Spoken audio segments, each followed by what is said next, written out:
Today we are going to talk about why the commissioners of college football want to move toward an 8-team playoff sooner than expected, and all that's coming up after the bumper. What do you mean you don't subscribe to my son's YouTube channel? Mama, no! Just snap the damn ball, RJ. What's up, kid folk? It's RJ Young. I am not on a step mill. Considering the like and subscribe button because I upload a video every single day. It's always OU related, college football related, sports related. We have a good time. And today we're going to talk about college football moving toward an 8-team playoff, what that would look like, why, and what that would mean for Oklahoma. But first, I want to tell you about this t-shirt that I have on the RJ Young Teespring store that says, Bama don't want us. This is for all the folks that think that it's cool for folks to continue to co-opt the phrase that we want Bama. Well, really, it's that Bama doesn't want Oklahoma. The last time that Bama played Oklahoma, Oklahoma mopped the floor with them in the Sugar Bowl. Like I said, man, it's just stacking up that way. So if you like the t-shirt, please see the link in the description or the comments where you can purchase it. So today, we're going to talk about the college football playoff. We're going to talk about why you need to double the format. Well, let's start with this. Nobody liked the debate going on about who the 4 best teams were in college football because most folks were only in agreement about 2 of those teams. One of them is Alabama because they're undefeated and they look like a juggernaut. The other is Clemson because they're undefeated and they look like a juggernaut. The third team, Notre Dame, everybody's like, this is one of the most suspect undefeated teams that we can really throw out there, man. Outside of UCF, is pretty, nobody trusts this team. Nobody trusts them at all, and it feels like they're going to get destroyed by Clemson in a semifinal, which seems like a waste of a semifinal. And then at number 4, Oklahoma, another controversial pick because the resume seems pretty much identical to Ohio State, except that Oklahoma's only loss is to a ranked opponent by 3 points, and that Ohio State's loss was by 29 points to an unranked opponent. And you really can do math from there and say that Oklahoma has a better resume based on all things being equal and those 2 things not being. But why are folks like Bob Bosley going, I think it's time for us to start really thinking about an 18 playoff, really 7 years ahead of schedule. So the college football playoff is contractually obligated to ESPN through 2026. That's the television agreement, and that's the way that this thing is supposed to work among the commissioners and the NCAA until 2026. But 5 years into this thing, we all know 2 things. We know that the current format is way better than the BCS because we feel like we have more control over who gets in these playoffs based on the results on the field as opposed to what some computers have to say about what they didn't watch, because computers don't watch games, man. They're algorithms. They're doing math. We don't want math deciding who gets into a playoff when we can see a scoreboard, right? The other thing to take into account here is that folks not named the SEC and Clemson really do have a bone to pick. As a matter of fact, the college football playoff seems slighted toward the Southeast, right? You're thinking about teams that get in. You really are thinking about Alabama and an SEC team just trying to get in as that second look because in that room of those 13 members on the selection committee, that the best football in college football is played in the SEC. And while that might be true, it ain't exactly fair either, right? And that's kind of the thing that we're getting at. It seems sometimes like they're basing these rankings on recruiting rankings as opposed to what's going on the field. And you're not being clear about what the criteria is and what's weighted the most. Is it conference championships? No, because Alabama didn't even win its division, let alone a conference championship in 2017.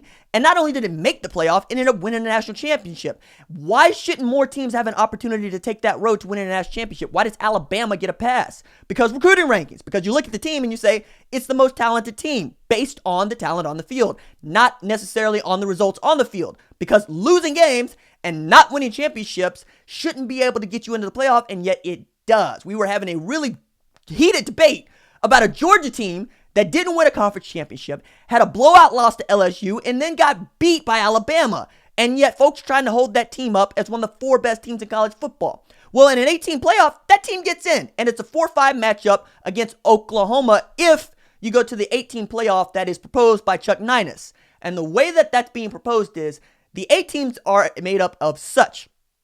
The 5 power conference teams get in, period. The 1 group of 5 conference champion gets in. That'd be UCF. So they're your 6. And then you have 2 at-large bids, right? And one of those would be used on Notre Dame because they don't play for a conference championship. And I think this is the best way to go about Notre Dame being included in a playoff because they refused to join a conference. And if you're refusing to join a conference and you're refusing to put that 13th data point on your resume, I think that the at-large bid is something you should have to win. And if you're undefeated, most folks are going to give you that edge there. But also, if you have a UCF that's undefeated or a Boise State that's undefeated, then you get to have an argument about that. And what you'll get to say is that Boise State played for a conference championship, and you'll be looking at Notre Dame's strength of schedule and saying, I don't know, did they play better teams than Boise State?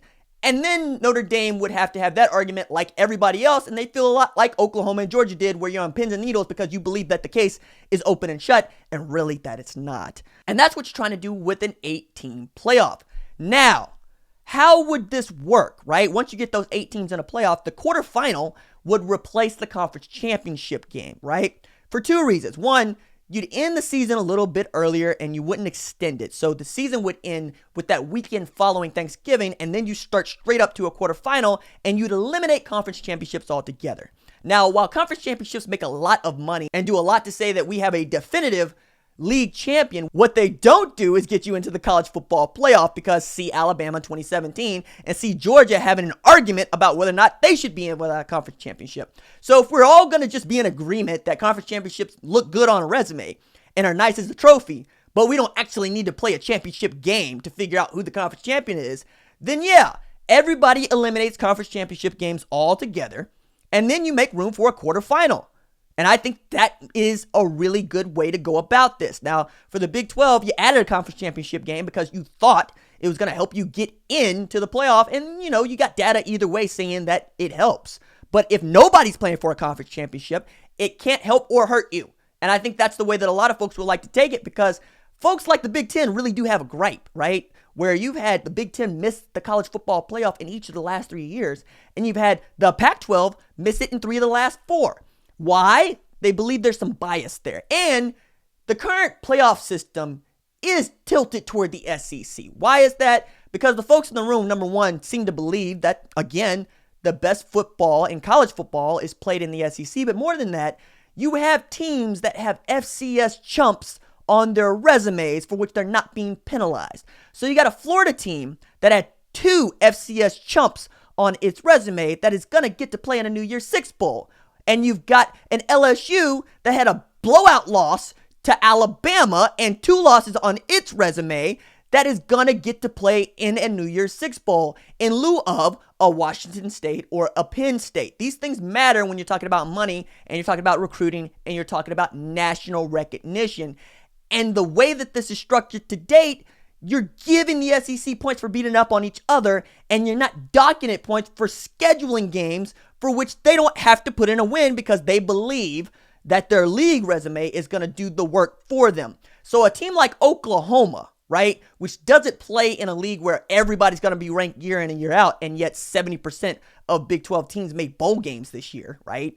You're also depending on Army, who was good this year, carrying your resume, and it doesn't seem to matter that Army is a 10-win team and Army was ranked in the AP top 25. It also doesn't seem to matter that you scheduled UCLA and UCLA happens to be bad when that win means as much to folks at large as if you scheduled Furman. It's just not fair, because if UCLA was good, like when Jim Mora had it humming, then everybody be like, oh yeah, that's it. That's a really good win, right? That's a really good resume builder.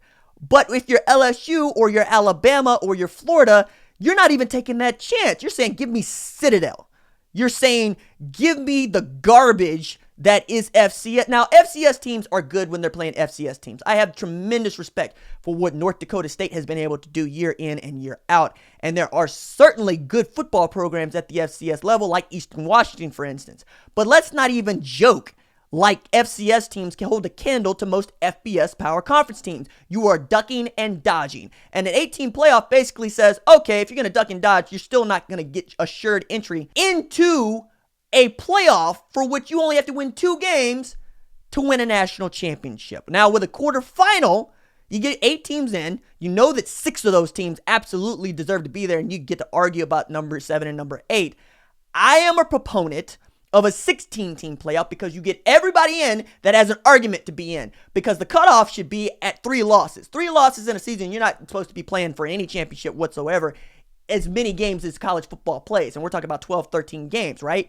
What you need to focus on is, are the best teams with the best arguments getting an opportunity to win, right? To let the scoreboard decide who the definitive national champion is. And as long as there's a UCF that can continue to go undefeated, I think they deserve every opportunity to be embarrassed on national television by having that 1-8 matchup against UCF, right? But check this out. We don't even have to talk about what it might look like. We know what it would look like if you eliminated conference championships. And what it looks like is Oklahoma is the 4-5 matchup, right? Then you got Notre Dame, Ohio State. Then you got Clemson and UCF, probably mop the floor with them.